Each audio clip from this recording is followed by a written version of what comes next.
Welcome to another cool episode of Another Cool Rock Podcast. I'm your host, Steve, and happy holidays and 'tis the season and all that stuff, as we are in the perfect time of year to bring you a top 10 books of the year / holiday gift guide with my guest, Eric Senich of the Booked on Rock podcast. Eric is one of my very favorite people to chat about rock and roll with, as well as books. His podcast is a must-listen for me, where he interviews authors about their new books. So there's no better person to get recommendations of the best new music titles of 2025, and our conversation turned me on to several new books that are on my list to check out. So whether you're looking for a new book for yourself, or some ideas to give those you love something compelling to read, this episode is for you. All of the titles we talk about in this episode came out this year and are available wherever you buy books, and all are listed in the show notes. As always, thank you for listening and enjoy my conversation with Eric from the Booked on Rock podcast. All right, Eric, welcome to Another Cool Rock podcast. I am so psyched you're here, being a big fan of you and Booked on Rock. And I'm really looking forward to this, what are we calling this? Best Books of 2025 / holiday gift guide. That's it, man. Great to be here. Thanks for having me, Steve. I love the podcast. What you've got, not even a handful of episodes yet under your belt. I think there. You'll be a handful. You'll be about 18 or 19, I think, somewhere around there. Oh, it's that many. Okay. Yeah, we'll try to get this really quick because, of course, we are falling headlong into the holiday season, of course. And I wanted to put this together with you because, like I always do, being a regular Booked on Rock listener, I get some great recommendations from you, and I'm a huge reader, and there's always stuff that I want to get turned on to and I want to check out. And I figured you were the man to talk to. Oh, thanks. And at first I said, let's just do 5. And I was like, no way am I going to come up with 5. Right. I mean, I got, how many books I read, a couple of books a week, and that's, over a year, spanning a year. Just to trim it down to 10 was difficult. That wasn't easy. Right. Well, I'll tell you, I've thought for a while now, at least for a good number of years now, that we've really been in a terrific era for music books. There's been so many great autobiographies, biographies. There's so many of these classic rockers get older and they're getting big book contracts and they've got something to say. But also through the years, there's been these very compelling books on different rock scenes and individual albums. One came to mind from a couple of years ago, Nothing But a Good Time, which is half my record collection and just crystallized for me so much of the music I love. And then you've got great books that coincide with the anniversary of great albums. You learn so much about the recording process and things like that. So I just think we're kind of in this golden era, which is perfectly timed for the success of Booked on Rock, because like I mentioned before, I'm forever getting turned on by authors and by books that you're showcasing on the podcast. Yeah, who knew? I've said this before, I thought I'd probably have enough to maybe do one episode every couple of weeks, maybe once a month. And you go to Amazon, you look up all the new books that are coming, and it's like, oh, okay. No, there's quite a few that are coming out. And Motor Books, you guys, the work you've done at Motor Books is just phenomenal. So, the ideas are coming your way. The offers are coming your way, and it's just a matter of just trying to keep up, because you were real busy a couple months ago. And we will be again soon. In full disclosures, I do work for a book publisher. I don't know what's on this, like one would do whenever you see a gift guide for the first time. You don't know what's on it. You do. I don't know what's on it. Right. And I've offered no promotional consideration or bribery to just showcase my title. So so from that point, we should get started. It's up to you how you want to do this. We're talking 10 titles, but I mean, I'm not going to pin you to what's the best title of the year or whatever. But recommendations. I did 10 to 1, but I also tried to really spread it out among the different genres and the approaches to these books. And the perfect example is my number 10, which is Travis Kennedy's The White Python World Tour, a novel. And one of the things I love is when you have somebody who takes rock and roll and real, actual live rock and roll bands or stories, but then creates a fictional story around it. I'm fascinated with that stuff. And I've had a few authors on who have written books like this. Now, this particular book, it's a satirical, nostalgic novel. It's about a character named Ricky Thunder. He's a young drummer for a rising 1980s hair metal band in Los Angeles. He gets swept up in a covert CIA operation to use his band's music to spread democracy and spark rebellion behind the Iron Curtain during the final days of the Cold War. It's a coming of age story. It's espionage thriller. It's comedy. And it's so well written. In fact, Travis was telling me that at the time I interviewed him, that it was in the works to become some kind of television film. I'm not sure. We're going to see, but I'm not surprised because the story is so interesting and you will be into it from start to finish. And there certainly could be a sequel to this. It's a great story. I love these fictional stories, but he's he's got some Van Halen references in there. Okay. I think there's a Brown M&M's, thing. So, right. So that's what it is. You're mixing the two and you come up with this amazing story that's totally independent of anything that you normally read in these books, which most of them are, biographical or autobiographical. Right. Nonfiction. Well, right away you hooked me because I do not read a lot of fiction, but this sounds so damn creative and such a cool premise. Yep. That as an interviewer, okay, from the standpoint of an interviewer, these are the most challenging for me because you can't give away the ending. So I'm trying to come up with these questions, but you don't want to give away too much. So you're trying to create some suspense while also giving somebody some content to listen to in the podcast episode. So they're always a challenge for me. So Travis Kennedy, The White Python World Tour, a novel. Find it wherever books are sold, as they say. Right on. And we should know, too, that, yes, all these books are available now. They came out this year. You can find them at your favorite online book retailer, independent bookstores, have them order it. These books are available.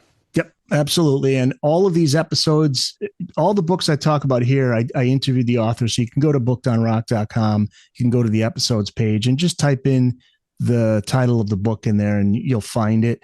There's so many.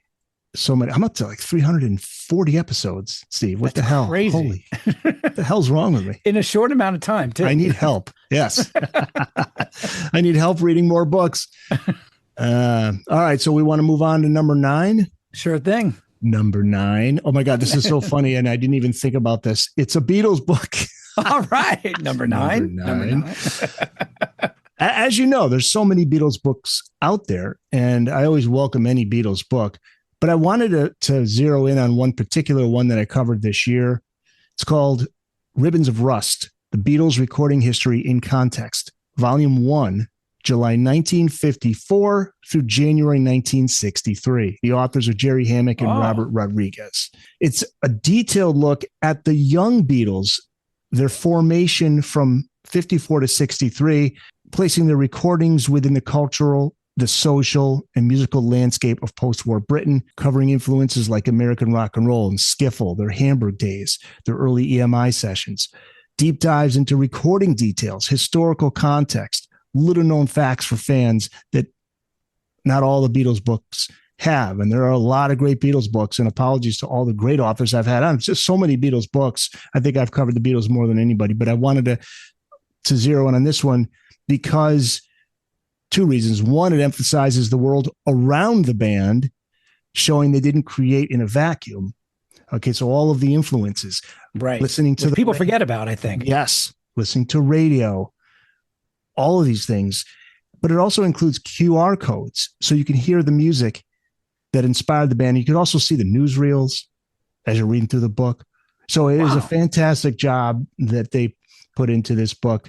Again, Ribbons of Rust, The Beatles Recording History in Context, Volume 1, July 1954 through January 1963. I believe they said that this year, 2026, will feature the next volume, and they plan on continuing. It's a great premise as far as those 9 years, because so much has been written about from, say, Revolver and Rubber Soul on, certainly from Sgt. Pepper's. It still blows me away that no band has had more of a productive 3 years than the Beatles did from 67 to 70. I mean, it's just insane. It's totally mind-blowing. But preceding all that, these guys started recording very early as a young band when recording technology was so rudimentary. And I think they were recording before George Martin got involved, correct? Correct. And you're gonna see pictures of the studio where they first recorded and how it looked. It was just antiquated, but also who influenced them? What were they listening to that influenced them and eventually forms the unique sound that is the Beatles. One point to make is you mentioned it, the rapid advancements that they made from, say, Revolver moving forward, especially when they get off the road. They stop touring. Now it's just strictly in the studio. And I just covered a book called Backbeats, and the author, John Lingen, he names 15 drummers that helped to shape rock and roll and kind of guys that stood out to really push the genres forward or do something real significant. And he brought up a great point, is that Ringo often takes his lumps, because John and Paul and George, were just phenomenal talents. But Ringo kept up with those rapidly evolving sounds in the studio and challenged to keep up. And have you ever heard any inkling of any complaints from John or Paul or George? I mean, he was doing things that, were essential to the sound of the Beatles. Ringo is underrated for sure. He's inspired many. I mean, they brought in Clapton to do the riff on My Guitar Gently Weeps, right? The solo there. Right. I mean, they certainly did some different things. Billy Preston, they never brought in anybody. Oh, Ringo's just not grabbing this track. Let's bring in some. I bet you it wasn't even a thought. No. I mean, he evolved with them so perfectly, and yet he was always Ringo. Always Ringo. I love the story. I think it's on Here Comes the Sun, where he's tapping on a suitcase. Right. Doing those little things, that's old school. I love it. Yep. I love it. All right. Number 8. I think you're a fan of this band as much as I am. The Cars. Oh, yeah. Love the Cars. Very influential. Peter Aaron, Moving in Stereo. Rick Ocasek, the driving force of the Cars. And Peter confirmed it's Ocasek. I keep hearing both Ocasek. Okay. I've always heard it mostly as Ocasek. Now I'm going to have to make sure I correct myself. He was born, it was spelled Otcasek, Ocasek. So therefore you have Ocasek. He removed for whatever the T. Peter Aaron, Moving in Stereo. Rick Ocasek, the driving force of the Cars. It explores the life, the career, the creative process, the enigmatic personality of Rick Ocasek. And he was an enigma. I mean, he had his bandmates that didn't even realize for the longest time that he was married previously and had a child. No kidding. When he was living in the Baltimore area, when he meets up with these guys and they start the band in Boston. Yeah. Songwriter, details his journey from early bands to global superstardom, the unique songwriting style, the production work that he did. Weezer. Sure. Stands out. Cultural impact. And it's all through interviews and research. Now, I want to know, I did not read Bill Janowitz's book. He's got a new one on the Cars. So in fairness to him, I haven't read it. I'm sure that's phenomenal too. So I want to put that out there. His is called The Cars, Let the Stories Be Told. And I'd love to have Bill Janowitz on the show. I should reach out to the publicist to see if he wants to come on. He's done some interviews. It's good to see that band get their due. And I don't think they really, certainly musicians, a lot of people will cite them as an influence, but I don't think as many people do as they should. Nor do I think, and maybe this was because they were really off the scene for a while. There was no cash grabs. There was no big reunion things with Rick, right? I mean, the new Cars, they could have easily, right? I mean, even the Police got back together, for goodness sakes, right? But I mean, nobody was doing that 10 years after the Cars broke up. Rick did his own thing. Of course, Benjamin Orr sadly passed away far too young.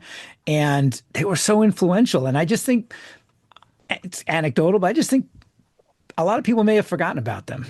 Yeah. What's interesting in reading the book, Rick Ocasek, his issue by the end of that run, which they did the Door to Door album in 1987, and it did okay. It didn't have any major hits on there because the chemistry had internal battles primarily between Rick and Ben. Ben wanted to have more of his songs on the album. Rick, he just wouldn't relent to that. He wanted to write the songs. He had no problem with Ben singing.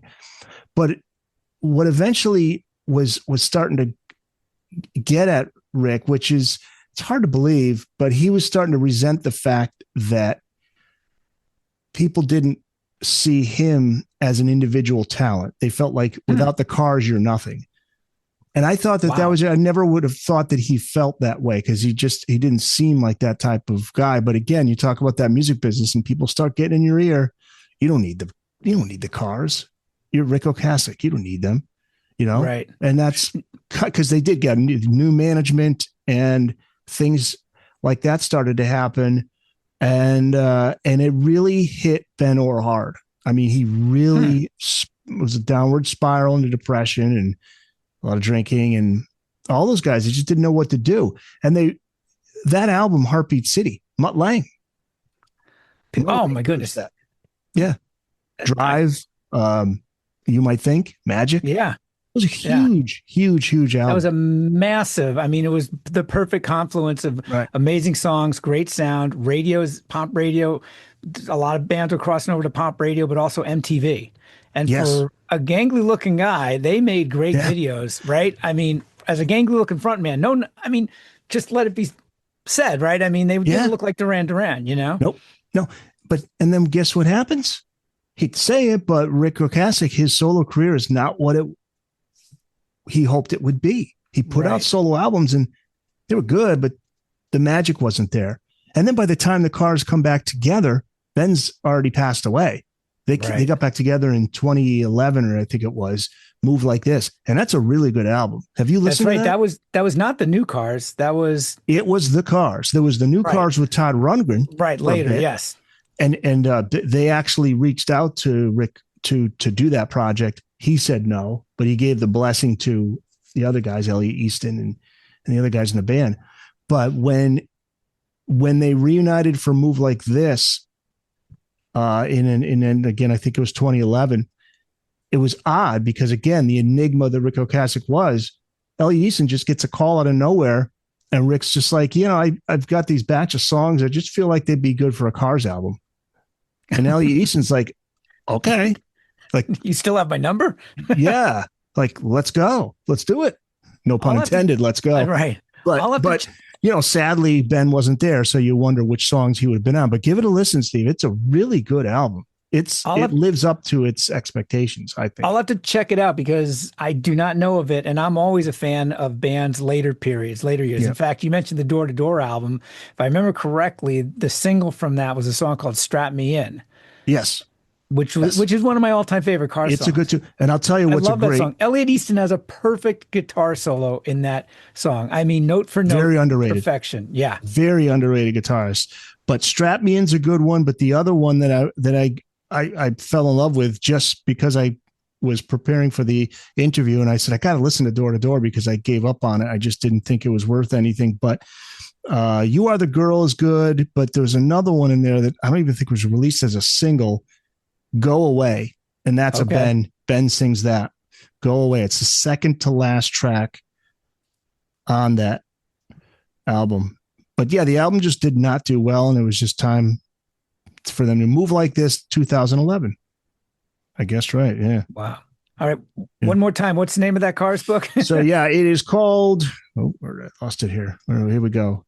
Peter Aaron, Moving in Stereo, Rick Ocasek, The Driving Force of the Cars. Awesome. Yeah. All right. Moving on to number 7. Here's another band. I did a lot of episodes on this band this past year. One of my favorite bands, maybe my top 5, Grateful Dead. Dennis McNally, The Last Great Dream, How Bohemians Became Hippies and Created the 60s. This isn't about the Grateful Dead, but it's about the era. Yeah. The roots of the 60s counterculture, tracing how the post-World War II Bohemian art scenes from like beat poets in San Francisco to artists in Greenwich Village and London evolved, merged to birth that hippie movement. And McNally is a fantastic writer and was the publicist for the Grateful Dead. No kidding. Oh yeah. Yeah. He had a great story when his first meeting with Jerry, and Jerry just was that kind of guy. He wasn't into the whole corporate business stuff. Right. And he said two rules. And Dennis is like, okay. And Dennis is listening. He's like, all right, let's do it. I said, number one, we do not, what did he say? He said, we don't kiss the media's ass. We don't kiss their ass. Number one. Number two, here's a joint, smoke it. and that's all I got for it. Those are the rules. Dennis is like, okay. Those are the rules. This book sounds like that the overused phrase "deep dive" is perfect for. It's this book sounds like it's covering a lot. Oh, dude, it gets into the poets and the radio stations, the early FM radio stations out in San Fran, where they'd have like these beat poets come on, controversial people that would come on, and the artists. It just all that. It took a while. It was bubbling up in the early '60s, and it by the time you get to like 66, 67, it starts to hit its peak. But it was starting early in that decade. I'll tell you, you just remind me of an idea that kind of crystallized for me, and not to get too far off topic here, as I can easily do, but all those radio stations back then that were so freeform, right? I mean, unless there's air check tapes, those things, that is going to history. And what a cool podcast that could be. You're right. Nothing else but those tapes. Here's Sunday Night from January 10th, 1963, whatever it might be. It reminds me of, did you see the Sly Stone that documentary that Quest loved? Man, it's amazing. It's good. I learned so much about Sly Stone, including the fact he was a DJ in San Francisco. Was he? I didn't know that. They had tapes from him on air from when he was doing his show. And I didn't know that, but I just thought what I would give to spend a few hours listening to a couple of his shows week to week or night by night. Just absolutely. Stuff has gone to history, but man, what a treasure trove that could be. I don't know. I think you know this about me. I mean, I worked in radio, but radio was everything to me, and it still is. The history of radio. If there was a podcast that I would want to do along with what I do now, that would be it. But I would also, if I write a book, which I would love to one day, the history of FM radio. There've been some books out there on it, and they're really good. Tom Donahue was the guy who started the first freeform station really in San Francisco, and it was a total creative project. It had nothing to do with commercial prospects, had nothing to do with anything other than the government said to these companies, you got an AM and FM, you got to put something on your FM waves. You can't just put the same thing on FM. And so it was just like, okay, well, what are we going to do? And then when the Grateful Dead and Pink Floyd and all these bands were making long form music, and Donnie, who was disc jockey already, he was noticing that. And he said, well, let's play a whole album side or a full album. But also let's have people with like a political voice, with an opinion, controversial, but something that's going to ignite people, and he was at a station, Donahue was at a station. You talk about wild stories. Howard Hessman, Johnny Fever was at that, right? He was a DJ. No kidding.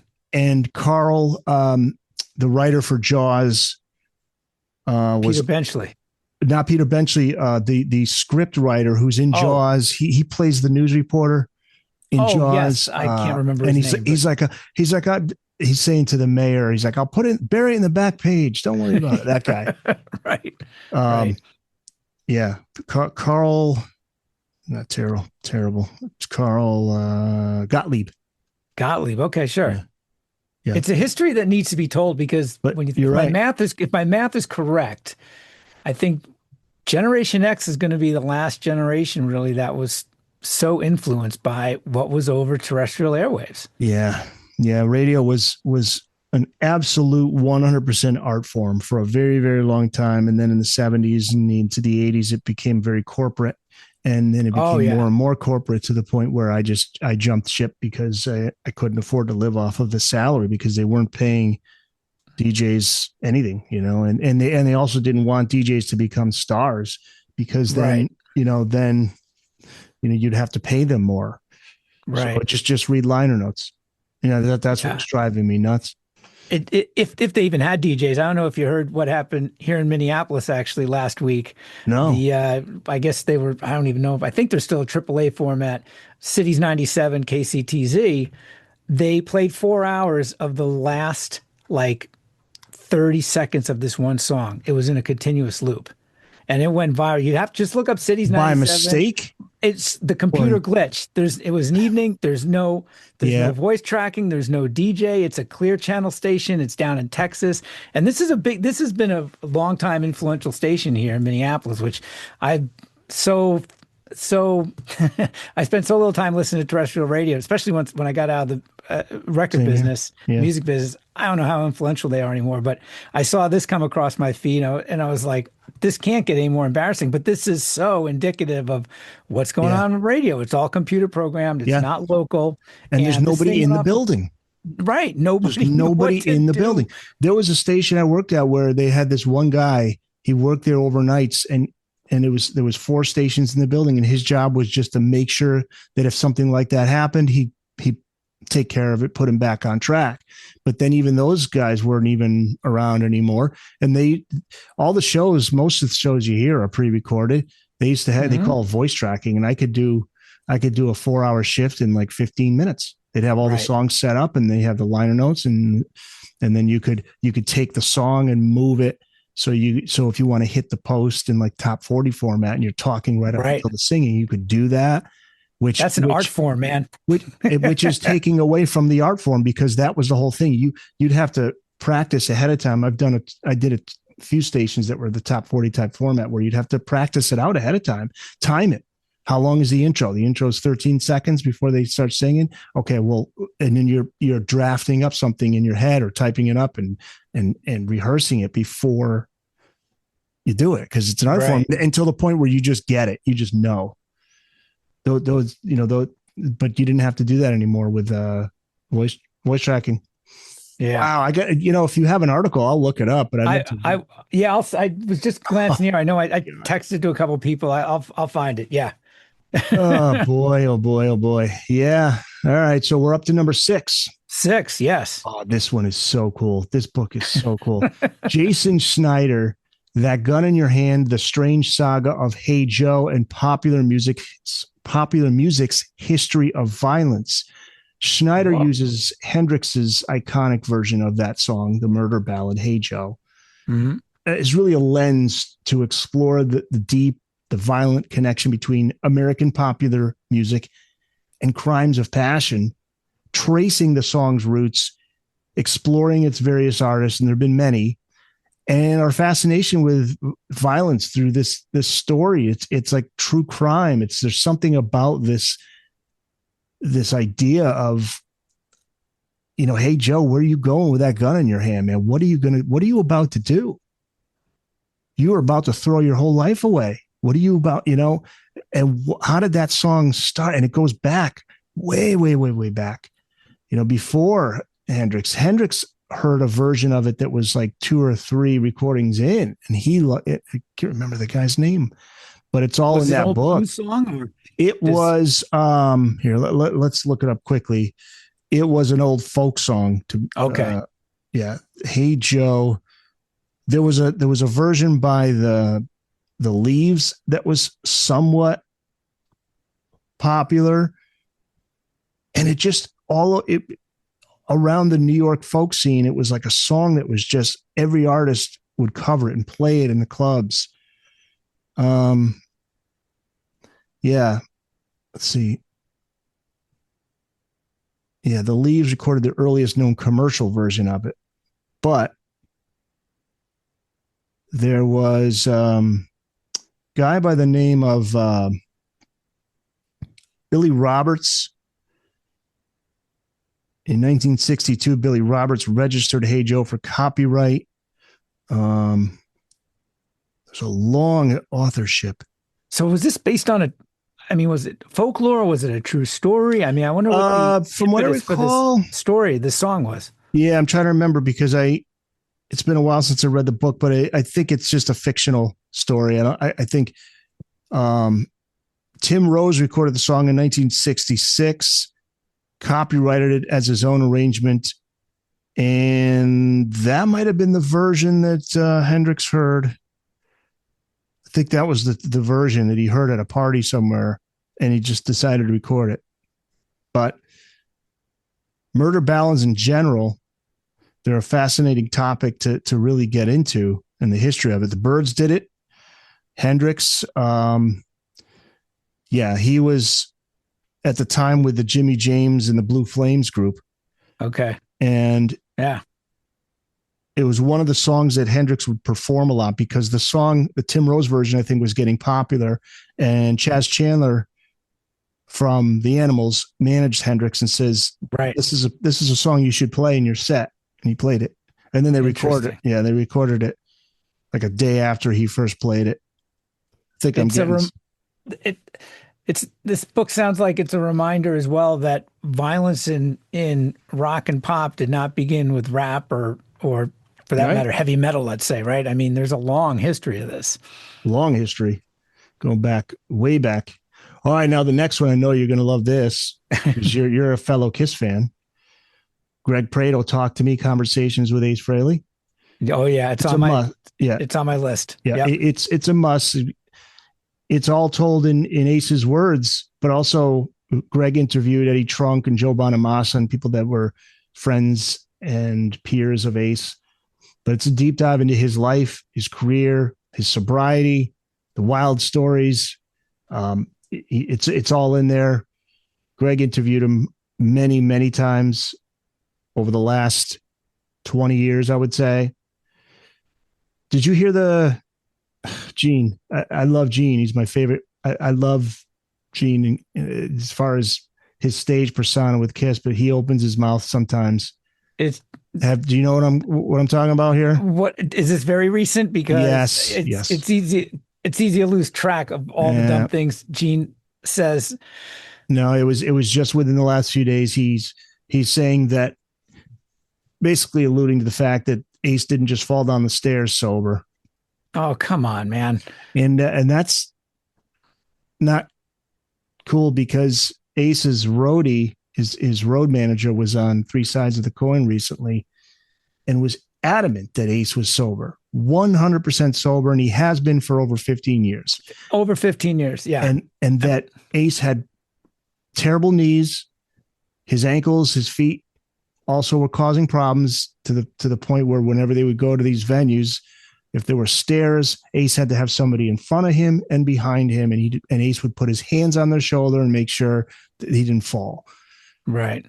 And he had problems with balance, but this guy was just adamant. He's like, I'm telling you that Ace was not drinking again. Period. End of story. So Gene is just saying this because that's Gene. He'll say things that are. He said some cool things about Eddie Van Halen when he passed, and he said some cool things about Ozzy. So he could say some really cool things, and then sometimes he opens his mouth and he'll admittedly say, "I opened my mouth again. I'm sorry." I mean, at this point, he's pushing 80. He still hasn't learned, and I never understood.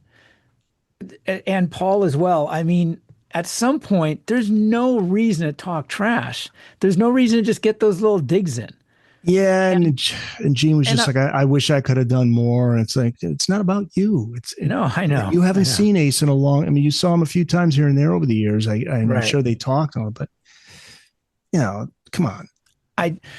Ace is these guys are elderly. Okay, right. It's an elderly guy with bad knees. He fell and he hit his head. I mean, there was a guy that lived down the street from my mom. I remember he was a guidance counselor at my high school, and he fell down the stairs and died. He wasn't drinking. He was old. I just had this conversation with my wife, actually, because I'm 58 and I am in excellent health, but I slipped just not paying attention and fell down my stairs.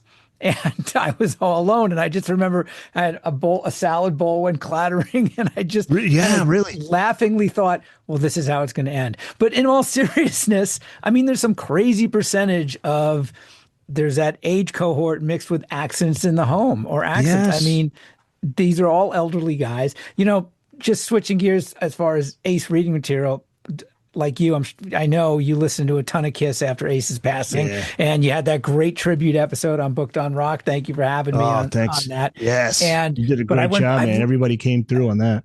That was a lot of fun to listen to. And I listened to so much Ace, but I also reread his autobiography. I hadn't read it in a few years. Yes. And you know what I took away from that is that, if you look at when that book was published, what was it, 2011, maybe somewhere around there? I can't remember. Yeah. It's not that.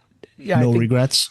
Yeah. And I mean, even, he still had good things. He was kind of above board. He still had decent things to say about, you know what? I'll always love those guys. Yep. I don't need to go back and do it. I mean, even that he wasn't part of the reunion, it was like, all right, hey, they didn't call. You know what I mean? He was just, He let things go.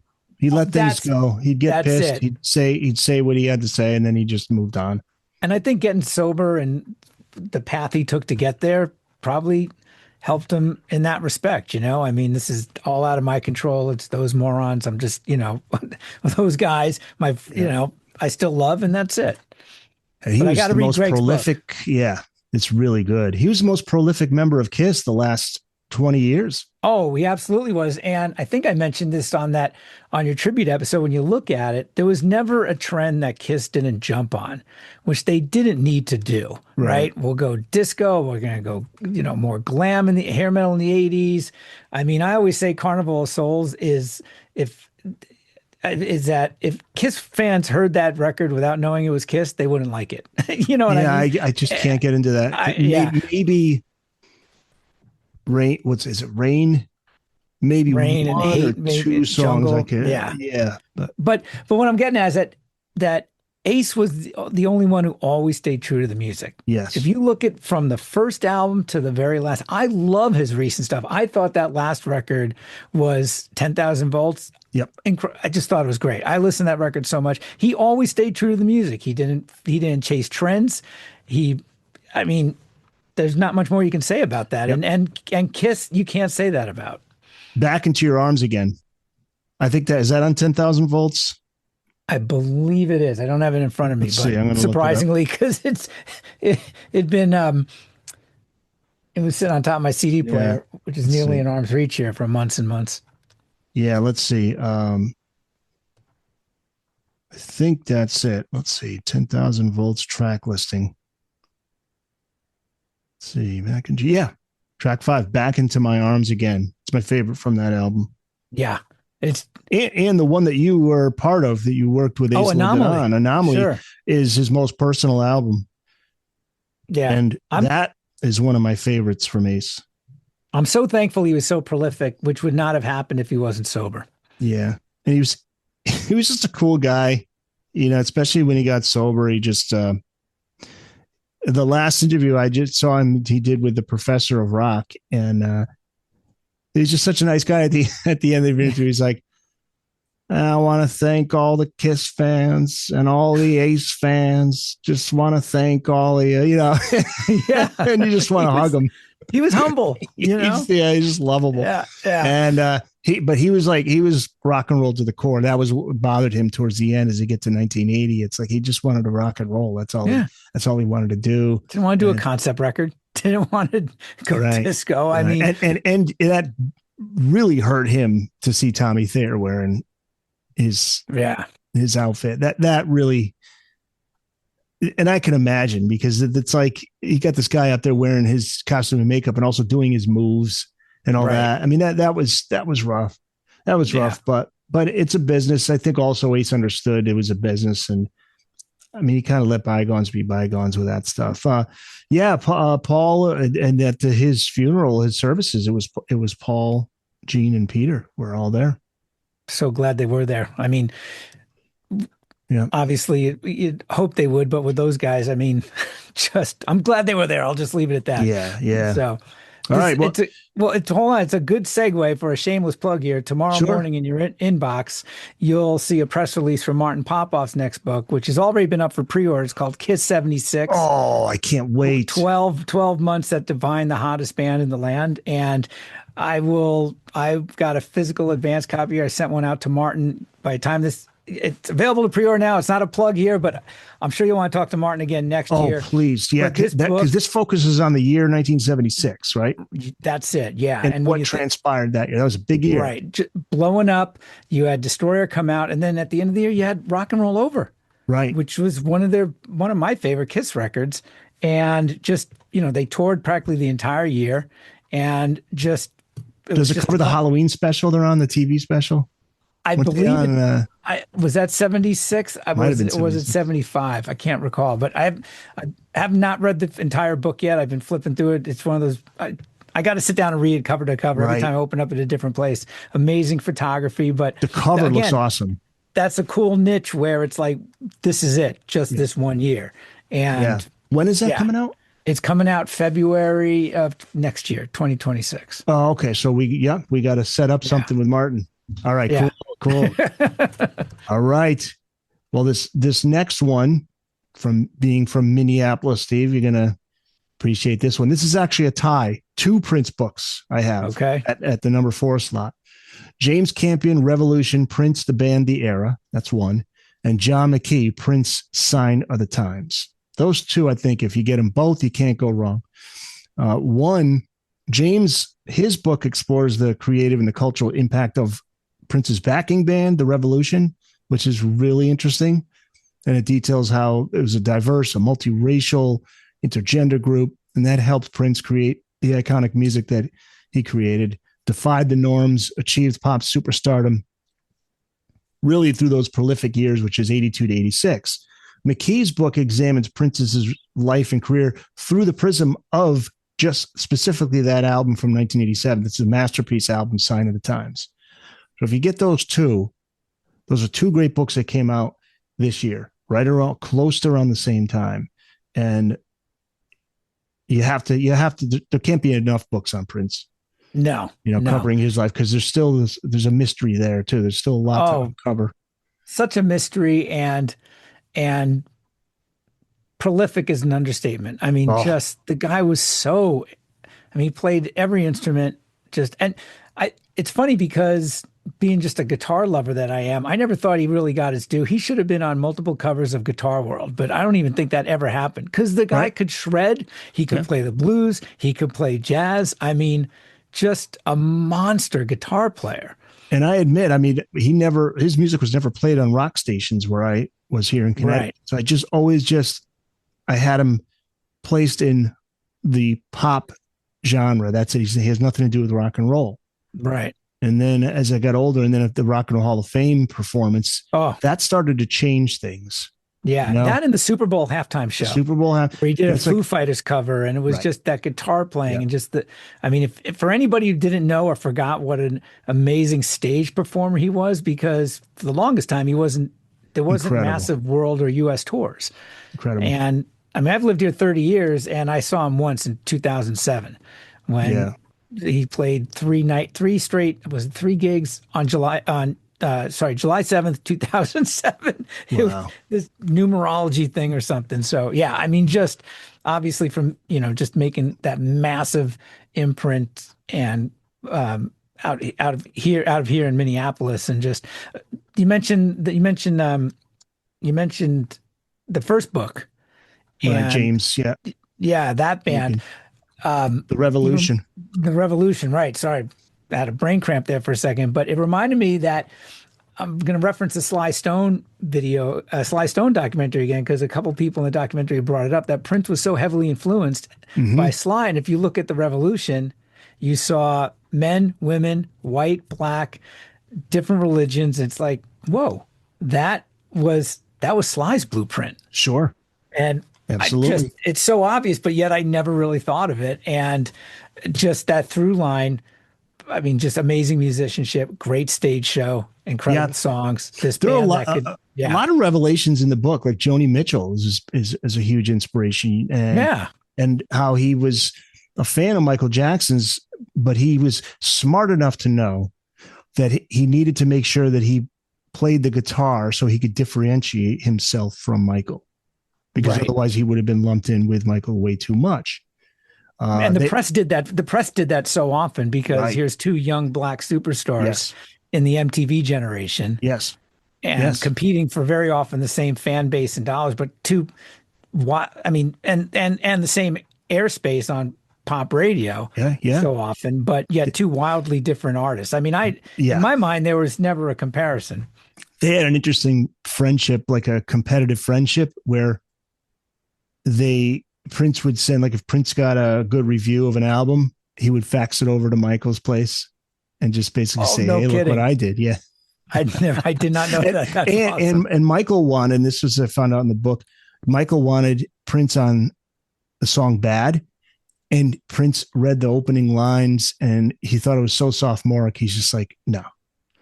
That was basically just one word. No.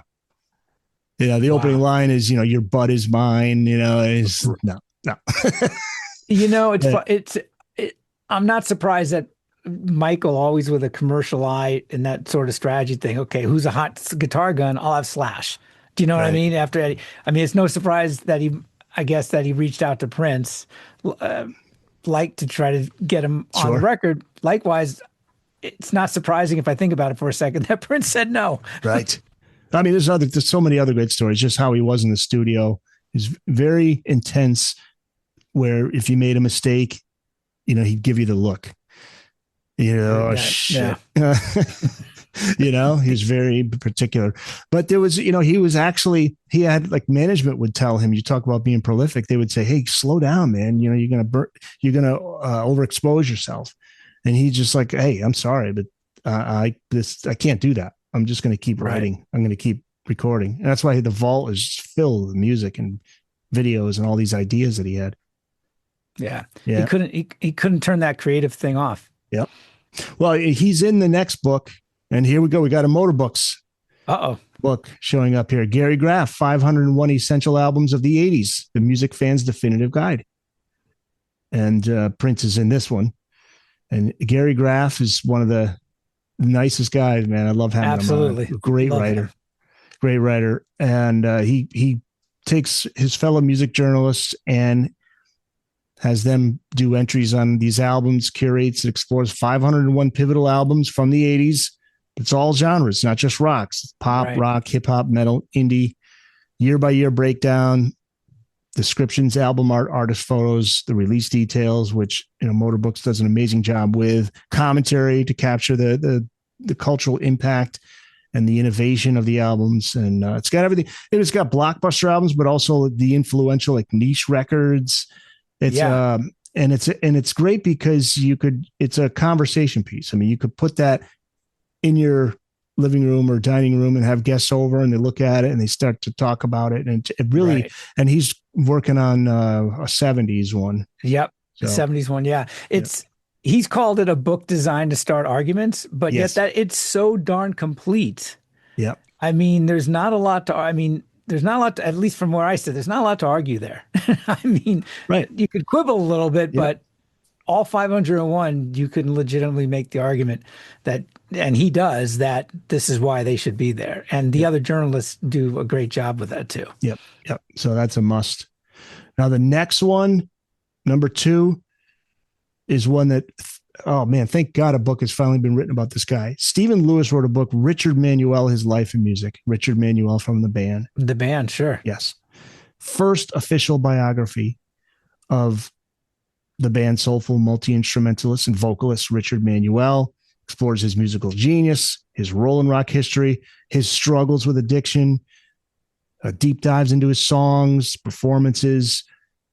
And he was a complex guy. He was very hard on himself, very loyal to his friends. And it gets right up until his last night where they're playing a gig. That's just heartbreaking. They're playing these small little dive bars. It was the band without Robbie Robertson, and they were broke. Right. They're all broke. Robertson was getting all the publishing. So great voice. And a great songwriter. The contributions he made to the songs of the band, hard to believe there hasn't been a book on him, but Stephen Lewis does a great job. It's actually, that episode has done very well. The episode I put up on YouTube, the audio version as well, but the YouTube still to this day, people comment and they watch it. So it's really cool to see how many fans Richard Manuel has.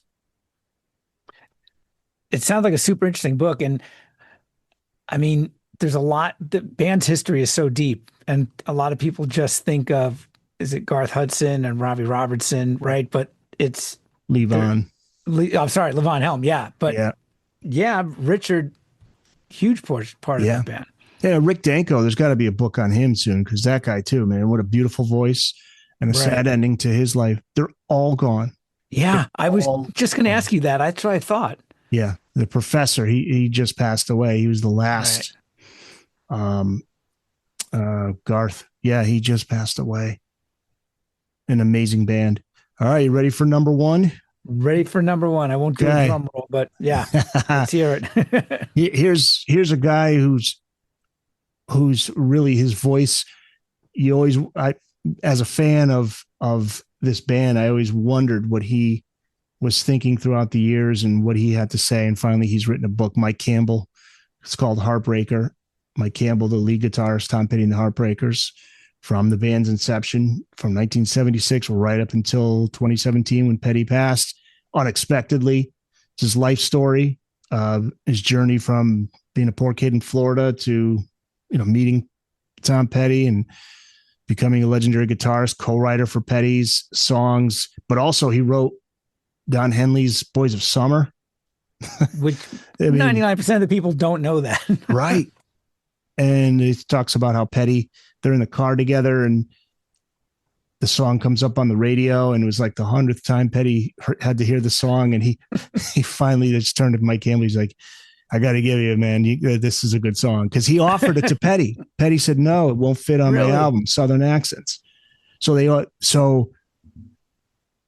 knew somebody who knew somebody that said Don Henley's looking for somebody to help write some music for him. So he played the song for Henley one day, and Henley's like, it was actually a funny story regarding that too, because Henley is kind of a strange guy. And he said Henley's sitting there in Campbell's kitchen listening to the song on a boombox, and he's expressionless. And then he's just like, all right, thank you. And, it was nice to meet you. And he just left. And Mike Campbell was like, oh shit, he didn't like it, and then he gets a phone call the next morning, and he's like, that is one of the best songs I've ever listened to. Now Mike Campbell's like, oh, okay. So you like it. But then again, Petty turned it down. And if you listen to a song called Runaway Trains on Petty's album, Let Me Up, I've Had Enough, which has the hit single on their, you got me in a corner. You got no place. You're jamming me. Okay, jamming. Yes. Yep. But there's a song called Runaway Trains, and that was Mike Campbell's offering of writing a song similar to Boys of Summer for Petty, because Petty was like, yeah, I should have taken that one. So if you listen to the song Runaway Trains, it sounds like it's got a very similar opening to Boys of Summer. So, but this book was right. I mean, the moments right up until the very last moment Mike Campbell spent with Tom Petty, like bedside, like they, you better come in. This is it. Oh man. And you're like, whoa. And he's just like, he's thanking Petty for all the. Yeah. And they were legitimately close. They were close friends, right? I mean, Yep. It wasn't just a hired gun situation. He wasn't a hired gun. And to Campbell's credit, Campbell, the big lesson, the big thing he focuses on throughout this book is appreciating what you have. Because in the early days, he was getting a little pissed, like, why is Petty getting more money than me? Because he was writing some songs with Petty. And there's a story, he pulls Petty aside during one of the recording sessions. And this just shows you how business smart and tough Petty was. He's like, hey, Tom, I wrote a couple songs with you, can you give me a little bit more, than what you're giving me? And it was like a silence, and Petty's just looking at him, and Petty's just like, but I'm Tom Petty. And Mike Campbell said it was like an awkward moment. He's like, right, but it's just, I've been helping write these songs. And again, he's like, but I'm Tom Petty. And right. Campbell finally got it. He's like, he's trying to nicely say, I'm the star. And Right. Because I mean, you're here because of me. I'm not, he's not trying to be an asshole about it, but right. As good as the song is, it gets to where it is because he's Tom Petty. He's Tom Petty. Right. I mean, yeah. You know what I mean? And Campbell learned that early on. He accepted that early on. Having said that, Petty treated him very well, financially, all that. They were just buds, even when they did Full Moon Fever and there was nobody in the Heartbreakers, I think Ben Montench might have done some work on it, but really it was a out and out solo album. Yet Mike Campbell's all over that album, recorded in Mike Campbell's garage. And it's one of those things. It's like, when Petty dies, that suddenly they were all left with, it's just like, now what do I do? Sure. And then he joined Fleetwood Mac, and he's got a band called the Dirty Knobs, which is really cool. He's having fun. He's got a good life and all that, but you just feel like there's just, there's always going to be that huge part of his life, his heart and soul is right. missing, that was his guy. Yeah. You can't replace that, obviously. Yeah. Not musically, spiritually. I mean, the decades they spent together, the hours working together. I mean, yeah. And it's great stories about just writing the songs, right up through like the Wildflowers days, like Mick Jagger coming over, like Bob Rock, not Bob Rock, who produced Wildflowers? Not Jeff Lynne. No, it was produced by Rick Rubin. Rick Rubin. Okay. And I think Rubin at the time was producing Mick's solo album. So Mike Campbell was, I think his mom was living with him. And so there's a knock on the door, and Campbell's mom opens the door, and there's Rick Rubin, and he's like, Hi, Miss Campbell. I want to introduce you to a friend of mine. This is Mick. Oh, hello. How are you? Love stories like that. Yeah. And Mike Campbell's like, Mick Jagger's at my door talking to my mom. What world is this? And I think it was You Wreck Me was a song like if Mick was digging.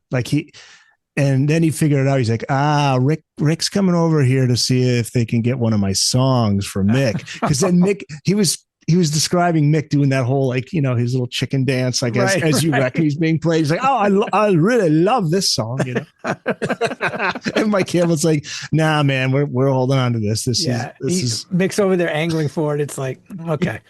Yeah, those are the stories that are in the book. It's really wild. Yeah. Some of the battles in the studio with Stan Lynch and on the early albums, forgetting producers' names all of a sudden. He didn't like Stan Lynch's drumming, Jimmy Iovine on Damn the Torpedoes, they're legendary. That's a big breakthrough album. Sure. And he was riding Stan Lynch hard.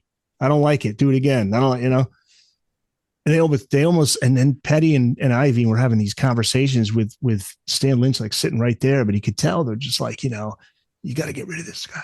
You got to get rid of him, And I'm right here. Yeah. It's like, hello. Yeah. But Stan Lynch was, he was vocal, so that didn't, that just made the combustion even more volatile. So that's my number one. Do you have any books this year that like any others that come to mind? I mean, there's so many of them. I mean, in fairness, these are books that I read this year to prepare for my show. So I'm not saying that there aren't. I mean, obviously, did Bono's book come out? I don't think this year. No. I'll tell you, I am unburdened by memory as far as very. I mean, God, just because I'm surrounded by books all the time, right? I mean, I can barely keep track of my own stuff, but. Yeah, I mean, you got a really comprehensive list there, and I was just looking at. I've got a couple episodes of Booked on Rock in the queue that I got to catch up on. One of them is Dennis Dunaway from Alice Cooper's band. Oh, Dennis was great. And I obviously, before we went into this, I had no idea the 10 you were gonna come up with. But I mean, that Dunaway book, and just from what I read about it, and just knowing what I know, it just sounds like it's fascinating. I'm really looking forward to listening to that episode. He's got great stories on writing I'm 18 and right. School's Out and all that stuff. And that's great. And then he hooked me up with some other people. Now I've had, he hooked me up with their roadie from the early days who wrote a book. So I'm going to be talking with him. Mike Allen is his name. Mike Amp Boy Allen. He was there from like the very early days. They're talking about it's like Alice Cooper. There, he was like he was being Alice. Even in the early days, they had they'd bring out a toilet, put it on the stage, and throw toilet paper out in the crowd, just trying to shock people. But another one hooked me up with, and I just put it up tonight, is Digby Smith, an engineer who was with Island Records for many years, and he was worked with Bob Marley and Paul McCartney and Free and Zeppelin, and that just went up today. Cool. That just went up today. So it's so awesome that these stories are getting out there, and these folks are telling these stories. I mean, for me, I've always wanted to see behind the curtain, for lack of a better phrase. I like to know how things. I love engineers and producers. I love when they start telling stories. You know, I mean, it started for me with like the Beach Boys and the Beatles, hearing how they put this music together. And I'm, barely an amateur musician, but the idea of just how these guys build a song where it could just be like one little melody. Yes. Right. And then you're just putting this together. When I was a kid, I used to love putting models together. Then I used to take them all apart, and then I would make these kind of mashups of other, cars or models or whatever. It's like, not that I'm making that comparison, but that's how my mind works. It's like, okay, I have these things. I want to make something out of it. Yes. Right. And sometimes, it's just the creative process, music more than any other art form, just absolutely has always fascinated me how this comes about, how this happens. And it's amazing to me when writers, some guys like a Billy Joel, just stop writing. Or let's say we were talking about Kiss. I'm like, there'll never be another Kiss record. Ace was so prolific, but it's like, okay, how do you just turn that off? Yeah, how do you turn that faucet off? Yeah, exactly. Dennis Dunaway, you're going to really love this part of the interview, because he says every day songs come to me, and his wife will tease him, like they're in the shopping, they're going, food shopping, and she's like, "You're writing a song in your head, aren't you?" And he's like, "How do you know?" And she's like, "You're bopping your head." And he's like, I have hundreds of songs, and they're not complete. They're pieces of songs, and then I store them away, and I send them to Alice, and then see what he wants to do with it. And then somebody will come in and say, "Let's put this in this front. Let's create this hook. Let's put these two parts." Right. It's really cool. Yeah, you're right. I mean, I wish it's like these people are like magicians, like, how are you writing a song? How are you hearing that? But he goes, I'm always writing songs, hundreds and hundreds and hundreds of songs. Yeah. The collaborative process fascinates me too, especially where you've got veteran bands now that are going back and look, for different reasons, but they're going back and they might be finding these demos or whatever and go, yeah, you know what? Right. Man, that bridge from that song works perfect now. And it's just, I love that stuff. On the new Alice album, there's some songs from back in the day. Glenn Buxton, the Alice guitarist who passed in 97, there was some stuff that Dennis had, and they pulled it out for this. Wow. And the new album's really good. Alice is another one. Yeah. Alice is another one who I get every Alice album there he comes out with, because he's so prolific and he sounds great. He does sound great. And every couple, and the records are all, he flirted with that kind of Marilyn Manson sound for a minute. Right. I mean, right. Early 2000s with somewhere around there for Brutal Planet, I think it was. Yeah. Brutal Planet. Give me this. And even those albums had some good songs on, but I mean, just all through, especially when he's been back working with Bob Ezrin. I mean, I love virtually even the 80s records that he doesn't even remember doing. Yeah, right. I mean, there's some great stuff on all those, but I think creatively, the last 20 years he's been on a fantastic roll. Yeah, and it's great Revenge of Alice Cooper is a new one. Yeah, and it's great that he's back with the Alice Cooper guy, the original band members. Yeah, all the original guys. Yeah, you'll really enjoy that one. Yeah, Dennis Dunaway's a cool dude. He lives in Connecticut, right near me here. Oh, no kidding. Yeah, so I had done a phone interview with him and Neil Smith they were coming to play a gig at a club nearby, and we did a phoner with him, as they call it, a phoner, radio lingo. And Dennis was laughing. He's like, "Oh man," he goes, he didn't remember. He's done so many interviews, Sure. Yeah, I think you'll really enjoy that one. But the one like Digby Smith's talking about how for Zeppelin 3, Since I've Been Loving You, Robert Plant, one take, nailed that vocal that you hear. One take. Everybody's jaws dropped. They're just like, holy shit. And Robert's like, would you like me to do another turn? They're like, no, it's all set. We got it. Good. You're good, Robert. Thank you. It was so cool. Right. Yeah. Oh, man. Yeah. He's just all the stories of Andy Johns, Andy Johns is crazy. Andy Johns produced For Love, Kona Knowledge. And yeah. I always heard that. There's a story. Let's see who told this story. This is one where he was producing Cinderella, and he was drinking and doing who knows else what, because he was just out of his mind. And he just decided, Tom Kiefer called up. This is the one I just did with Derek Shulman, who signed Bon Jovi. Steps. Yeah. Right. Yeah. Right. Gets a call from Tom Kiefer of Cinderella. He's like, Derek, you got to come down here, man. He's like, Andy's bleeding to death. He's like, he's bleeding to death. He goes, yeah, he cut his wrists and took his wrist and wrote some word on one of the speaker cabinets, like, love this or something like that. And he's like screaming. He's like, I love this. This is fucking awesome. I'll tell you, Derek was just like, this guy's fucking out of his mind. The sounds he got, Born Lawful Carnal Knowledge might be the best sounding to my ears of those first 3 or 4 records with Hager. And him and Sammy kind of butt heads during he's the one who was part of When the Levee Breaks, that drum sound. I mean, he's the one that helped to facilitate that whole thing and put Bonham in the stairwell and the whole thing.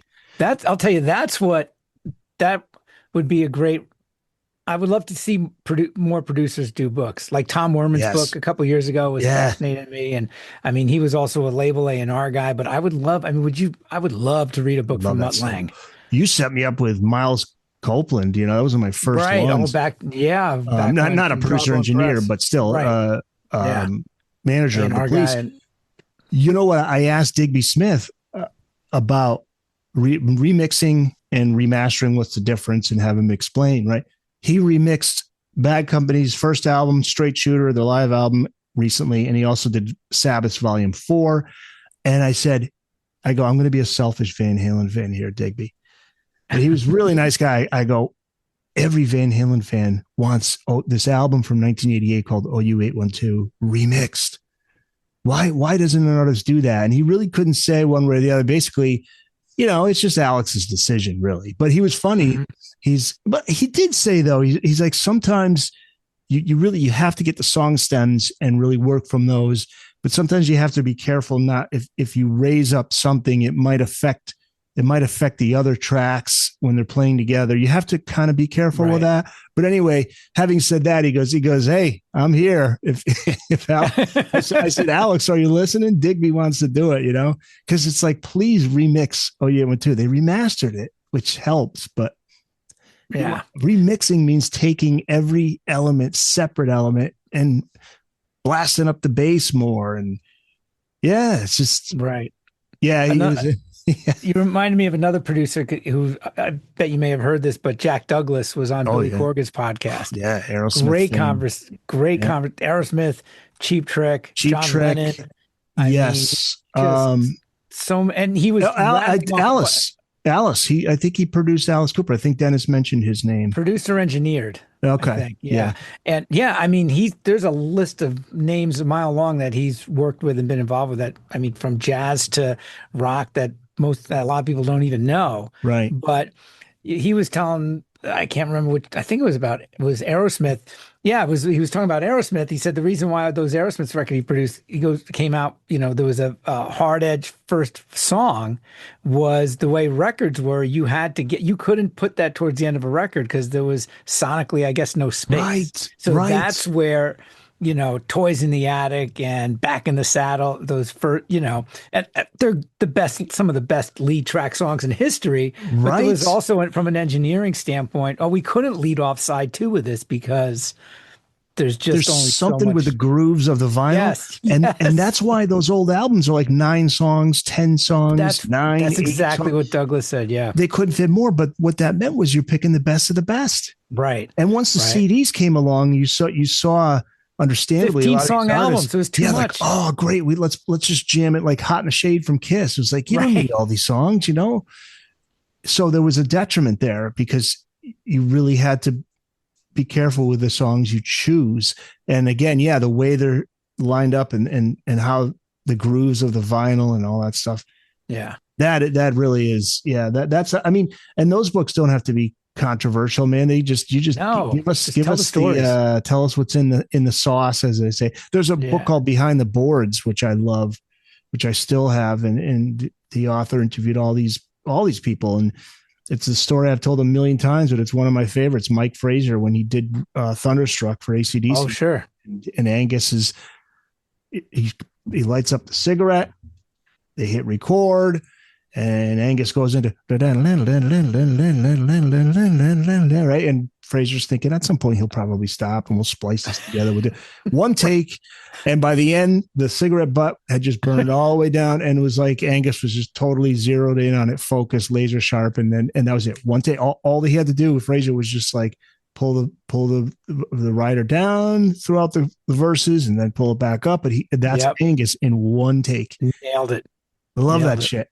Yeah. It's those stories that just fascinate me, but I love hearing. I want to know how these things came together. And some of the salacious stuff, like somebody, cutting themselves and writing in blood on a speaker, passing out on the Neve board or whatever. I mean, those, doing blow off the couch in Sunset Studios or whatever. But, for the most part, I mean, great records were all made because of, a lot of hard work, if not for the most part, for all the parts. I mean, these records came out because of amazing music, but a lot of hard work. A lot of hard work. And because of that, amazing musicianship and folks who could do this stuff technically. Yeah, I think people with great ears. Great ears. And because of the mad respect that we guys like us have for these artists, I take some chances. Like I'm going to be doing an episode on ABBA, their third album. Okay. And it's like, and the author, he said, he's been on the show before. He says, look, I understand if you don't want to do this, if it's not rock and roll enough, but I'm doing a book on their third album, I'm like, well, they're in the Rock and Roll Hall of Fame. I don't know. Am I going to get my balls busted by some of the listeners for this? And, and I'm listening to the album and I'm like, nah, man, fuck it. These are real musicians. There's guitar, bass, drums. These are songs, and then you listen to some of the tracks and they're rockers. When you get further into the career, they're really disco-ish. But again, it's that respect for these artists. Rock and roll. It's like the Rock and Roll Hall of Fame. Sometimes, I get pissed off at some of their choices, but what is rock and roll? How do you define it? Right. So, but I'll be interested in doing that one. We'll see. That'll be my first. Like I did one on Chic. I was like, I don't know, Chic, is that rock and roll? But Tony Thompson is fucking badass rock and roll drummer. So, amazing. I try to open my mind to those things and not be so narrow-minded and just be open to it. Sure. And next thing you know, you're like, oh yeah, man, this is pretty cool. This is cool shit, So good stuff. Lots to look forward to in 2026, my friend. Yeah. Yeah. And Alex's new book coming out, another one that's a picture, mostly photos of Van Halen. Is that $600 one that I think we were trading emails on that? Yeah. That company in the UK, they do amazing stuff, but I mean, that's again, ignoring Sammy. Yeah. We've all discussed that stuff ad nauseum. I mean, it's just, there's some deeper stuff going on there. I think we might not ever know, or until nobody's around to talk about it. Yep. So, we'll see. Maybe one day when Alex is gone, Wolfgang might be a little more lenient with some of those things, I got to say, though, I love the fact that he's so charting his own path. Mm-hmm. And if he never plays another Van Halen song live or anywhere, great. Yeah. The guy is an amazing. I would love what he's doing if his name was Rabinowitz. You know what I mean? Yeah, I do not care. I mean, those records are solid, man. It's like, where is this guy going to be? I mean, he's 30 something now. Where is this guy going to be 3 or 4 albums from now? He can do whatever he wants musically. I mean, he's such an exceptional talent. I mean, he plays every damn instrument. He's a great songwriter, a great singer, and he is just, I love the fact that, and I'm sure there's parameters when, the publicist is like, all right, don't ask him about this stuff, but he's always been very open about this stuff and very self-effacing. And yet, he could bury any one of these people. Isn't that interesting? Yeah, he's very soft-spoken, but don't fuck with him. Right. But he's always taken the high road too. And of course, the gossip sells and everything. And Lord knows we've all done plenty of podcast episodes, and just there's always some controversy in the Van Halen camp. But he's always been he's been above the fray that I wish Dave and Sammy would be, and Alex to a degree. I mean, and if you're gonna fire back, do it in your music, which is what Wolfgang did. Right. I can't remember the name of the song now, but he inserts that fucking kid into the lyrics. Yeah. And the video is just the most hilarious thing I've ever seen. He's doing Dave's thing with the nunchucks. I mean, I lost it. It was just great. Probably the most underrated Mammoth song for me is Waiting from Mammoth 2. Yeah. That's a great tune. And he's now just Mammoth. There was a legal thing where he couldn't do just Mammoth for a while. He told Rolling Stone that. That's why it used to be recently. Mammoth WVH, and now it's just Mammoth. So he's got ownership of that name, and the new album is great. He's coming around here. I just saw he's coming to Connecticut. I'd like to see him again. I did see him once. Yeah, I saw him live on. Good for him. Sorry. He lost like 60 pounds, I think he said. That's great. Yeah. I saw him live here in Minneapolis at First Avenue, the famous First Avenue, which has, I think, maybe a capacity of like 1,300. You couldn't even move an inch in this place. But at that time, it was the biggest show they had done he had done as a headliner. And he's just like, second song, he's like, you guys, this is amazing. I mean, as if he was talking to like 30 people in the room. It was the coolest. You just felt it. You know what I mean? You just felt so good that this guy is winning. And that's the venue where Prince recorded Purple Rain, right? Exactly. Yeah. That's the famous First Avenue. Yeah. Yeah. First Avenue. Yeah. Good Maybe stuff. one day we'll get a book from Wolfgang. Hopefully I'll be around to read it. Yeah. So, well, Eric, man, thank you so much. I can talk to you all night. So I was, if I lived nearby, I'd be bugging you to grab a beer every other day. Oh, my pleasure, man. We could talk about this stuff forever. No, we got to meet up with me, you, and Darren. Darren's closer to me than where you're in Minneapolis. I'm in Connecticut. Darren's in Long Island. So yeah, you're ever on his Darren way. Darren and I have never met in person. Yeah. So, I mean, I've been out in New York a couple times, Long Island. We just couldn't connect or whatever, but someday. So we'll make it happen. We'll make it happen. So thanks for having me on, Steve. I love the new podcast. So thank you. My pleasure. Maybe this will be an annual thing. We'll do another Cool Rock podcast, Booked on Rock, holiday gift guide recommendations next year. So, and I'll be talking to you tomorrow about Martin Popoff's Kiss book. There you go, man. Thank you so much. All right, man.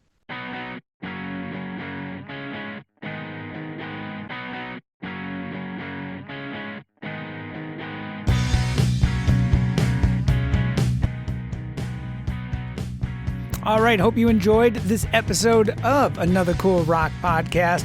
As always, thank you for downloading and streaming and checking us out. And be sure to check out all the books, or at least some of them, or a couple of them, that Eric and I talked about.